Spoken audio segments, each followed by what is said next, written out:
The government just stopped Anthropic. They just said, hey, you basically have to not let certain people use your new Claude, Fable, and Mythos models. Coming after I just made a video say, hey, Fable is not that big of a deal, Mythos isn't that big of a deal. The essence of that video you can find on the channel, but basically is that it's more about the process that you as the average user of these tools use with the AI that makes the difference. The models have gotten so good, at least the closer to top tier models, that for basic uses, for the things that actually add value in your life and your business, and for most people, you can get that out of just having a solid process and learning how to use AI with each model. The incremental differences, they matter more to the extreme cases and to the people that are much, much more technically savvy here. But I want to break down that a little bit more with this controversy going on with Anthropic, with the US government, with Mythos and Fable, and talk about what it means for you and how you might want to think about approaching this. But first, this came out just yesterday. Anthropic announced, it says, hey, this is from their Twitter page, their X page, the US government, citing national security authorities, has issued an export control directive to suspend all access to Fable 5 and Mythos 5 by any foreign national, whether inside or outside the United States, including foreign national Anthropic employees. The net effect of this order is that we must abruptly disable Fable 5 and Mythos 5 for all of our customers to ensure compliance. Access to all of their Claude models is not affected, so that's Opus, Haiku, Sonnet, and all those other ones.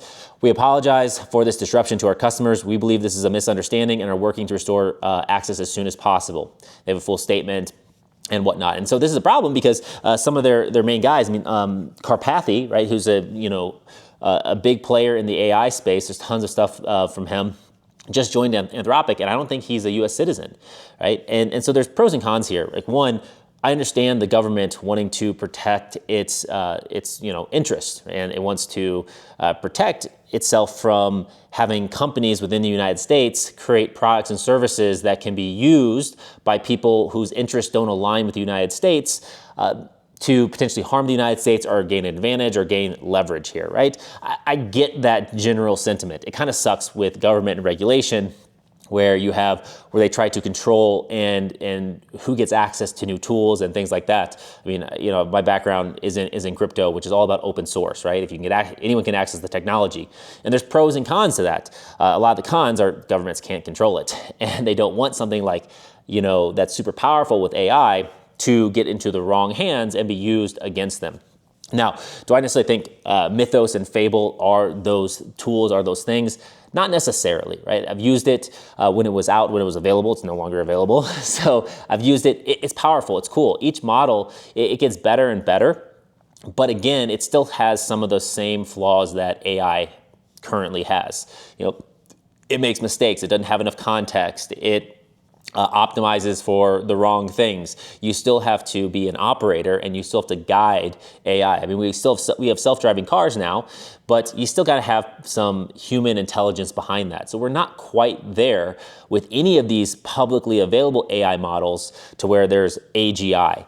And I mentioned in the other video that AGI is very, very hard because the world is complicated, it's complex. It's why humans are very, very good at navigating the world. There's actually a book that I read a while ago called Algorithms to Live By. It talks about algorithms, heuristics, and one of the things that makes humans so good at being the apex predator, apex species on this planet is that we are very good at consuming a lot of information. Like, you don't realize how much information you're consuming right now watching this video. It's an immense amount. Consuming that information and categorizing and getting enough context, but not too much, to where you can operate and make decisions that help you move through the world. It's why we exist, it's why we're here, and people are very, very good at it. And also, a lot of times people don't even understand what types of filters they're applying to the information coming in that are allowing them to make those decisions, which becomes a problem when you're working with AI, because you just have these assumptions that it knows things or it operates in a certain way, but machines don't work like that. They don't just guess necessarily, right? They have the things that they think, right, or they predict should be useful and viable, but it doesn't necessarily mean that they are, especially if they don't have the context to make a solid, sound prediction. You do, because you're a human and you've been consuming data immense amounts of data your entire life, and so you don't even realize you're using that data and information to be the foundation of certain decisions that you make, where AI models don't quite have that, or at least when you're using the AI model, they don't quite have that. So it's kind of a bummer that this is going on. I kind of think, this is my conspiracy theory, I kind of think that this is a marketing ploy that is driven by Anthropic. I think they probably have their internal models that they use, and of course they have models that are much more powerful than they're released to the public. I remember talking to a military guy, and if you ever talk to a military guy that had security clearances or whatnot, they'll probably tell you something similar, is that the technology that the government has at the highest levels of clearance is like 20 to 30 years at least beyond what we get as consumers in the market, right? They spend billions of dollars on R&D, on investigating these technologies and everything so that they can be on the cutting edge, because one, like, they want to have an edge there, and two, they don't want their enemies to have an edge there.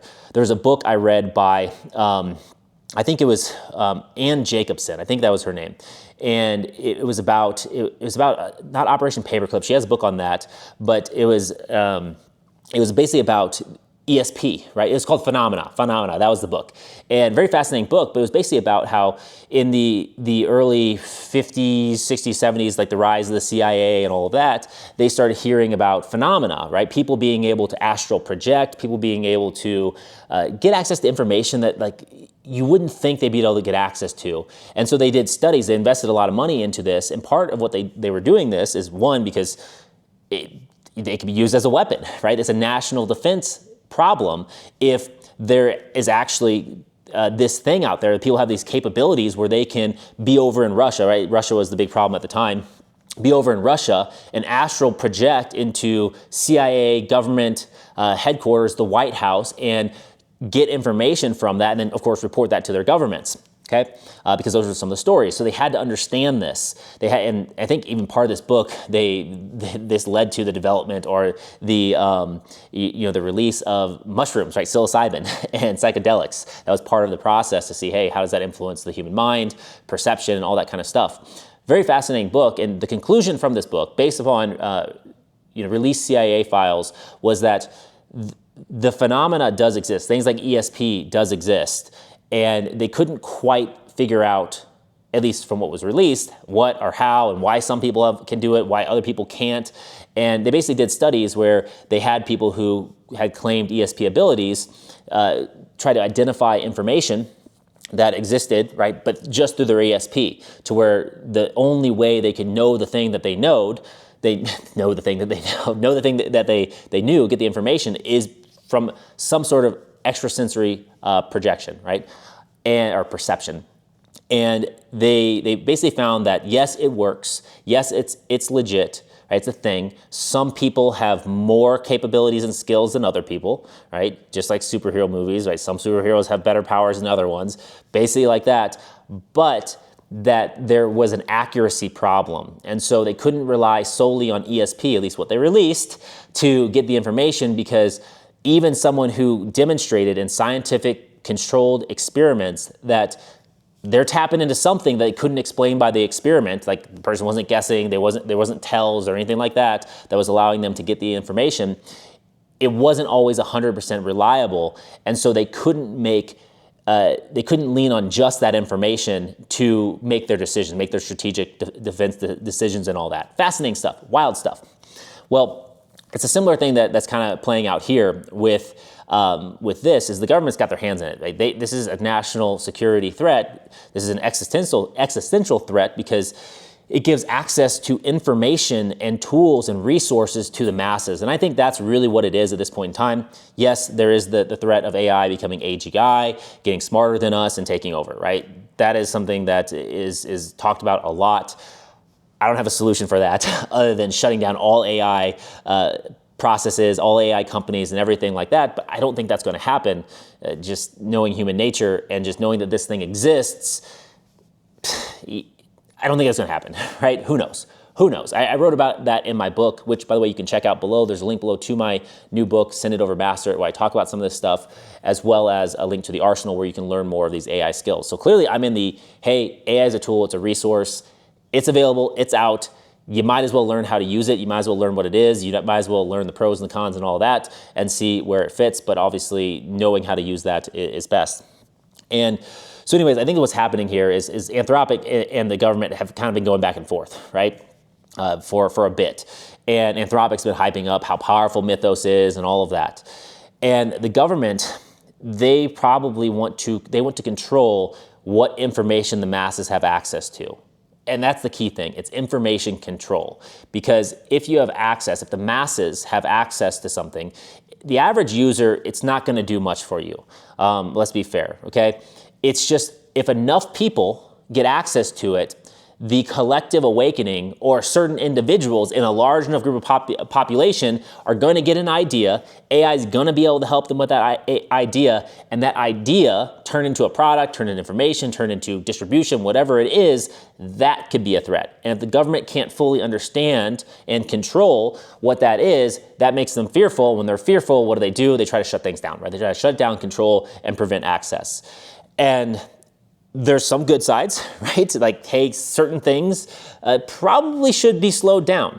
And there's some bad side because obviously this is censorship, and there's levels of that to where it's like, why don't they want us to know the information? And then of course there's the conspiracy theory that I think these companies, they're all working together, right? Of sorts. They're all working together. They're in each other's pockets, and it's kind of a marketing play. It's kind of that they're using to get more interest and attention on their products and services and get it out there, which is wild. It'd be also really wild if it was all controlled by the AI, basically creating this reality TV series for the public. Because let's be fair, when you first heard about Mythos, I talked about it before, about them saying, oh, we can't release this to the public, it's too powerful for the public. Well, that makes everyone more interested in it. That makes everyone want it more, right? As soon as you start putting restrictions and bans and stuff on things, people they perk up. Why? Why is it restricted? Why is that banned? And they get more curious. And so from a marketing perspective, everyone is like, that uses these tools and wants to use these tools is like, okay, how can I get access? And so I think that's happening as well. I think that's part of this thing that's going on. But I also think that they have access to models that are significantly stronger and better than what they're releasing here.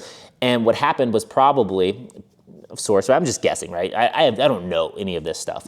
But the increase in the model, it probably tripped some security triggers that they're using to monitor the situation, saying, hey, this is speeding up the information flow too fast. We need to dial it back. We don't want the population to grow too fast. And as you know, there can be actual problems if anyone grows too fast without the required skills or things in place to grow with them. And I think we see this in businesses, in stuff online security, data, that these models are making it easier to look at current systems and infrastructure in place and find holes in that infrastructure and find workarounds, hacks, exploits, and that kind of stuff.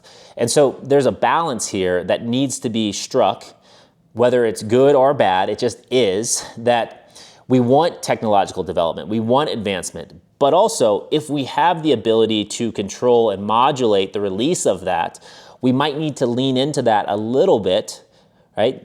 So that it doesn't get way out of hand. And basically saying if all of the companies and software platforms are running on let's just say AI 2.0, okay? They're an even playing field. But then if you release an AI model that's AI, instead of 2.1, right, it's AI 3.0 or AI 4.0, and it's orders of magnitude stronger or better or more capable, then all of the defense systems on websites, on whatever, now become more vulnerable to this new type of model. And that creates, it just creates extra risk in the market and the environment and things like that. That's the kind of perception that I have on this. I think it's wild. I think what's going to happen is they're going to try to clear up these issues. They're going to release the new models because I don't see how this is slowing down. And I heard somewhere that part of the reason why they shuttered this is because someone tried to jailbreak Mythos or Fable, and basically they want to find ways to remove censorship, to copy the model, to extract the information, extract the insights, so they can build their own model that's basically the same but isn't controlled and regulated. And that's going to happen. That's going to happen no matter what with these things. That's why I think we've kind of opened Pandora's box here, and there's no stopping or slowing down. which also explains a little bit more why you might have government intervention to these things coming out, being like, whoa, whoa, whoa, we're not ready for you to release this yet. We're going to slow things down. And so I think overall, it's just it's a wild time we live in. Things are going to change over the next 3, 6, 12 months, especially as these models get more and more advanced. It's just going to happen.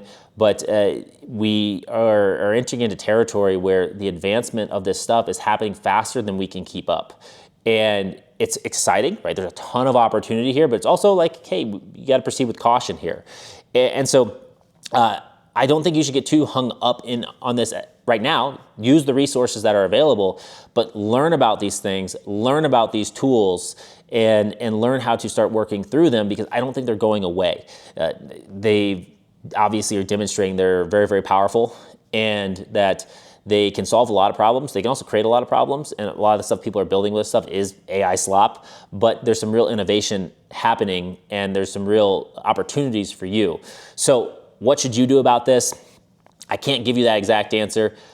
I always lean to educate yourself, learn, use what's available, understand its pros, its cons, its limitations, its weaknesses, and its strengths, and then try to apply it to your situation practically. Okay, so try to get real results in your life first before you try to do some crazy, insane thing, or just before you fall into the video game results, building cool things that just really don't add much value other than novelty. Again, if you're going to win in the world, we still live in this world where you have to produce value, and once you produce value, you then need to be able to trade that value for capital, for money, so you can store that value, so that you can redeploy that capital later on. And so that's what you should be focused on with what's available. And again, I said before, when I used Fable and Mythos, Fable, it was cool, right? It worked well. But for the things that I was using it for, it wasn't dramatically better than Opus 4.8, which I was using. It was better, it wasn't dramatically better. And the process that I went through would have basically given me the same results using Fable or using Opus 4.8. So for me, it didn't make a huge difference on the workflows that's already being enhanced by AI for my life. So maybe that means I need to level up my AI game, my AI skills, or it just means that the real skill is learning how to work through these things and applying it to the right things. Again, I talk about this in my book. So for more, go check out the book so you get a better perspective on what's going on with AI, the value proposition there, or check out the arsenal so you can start learning, being up to date on what's going on. I have some lessons coming out on how to do local models so that you don't have to worry about this kind of stuff and token costs and all that. There's pros and cons and trade-offs there, but it's going to be cool stuff coming out. So that is it for this video. I'll catch you in the next one. Peace.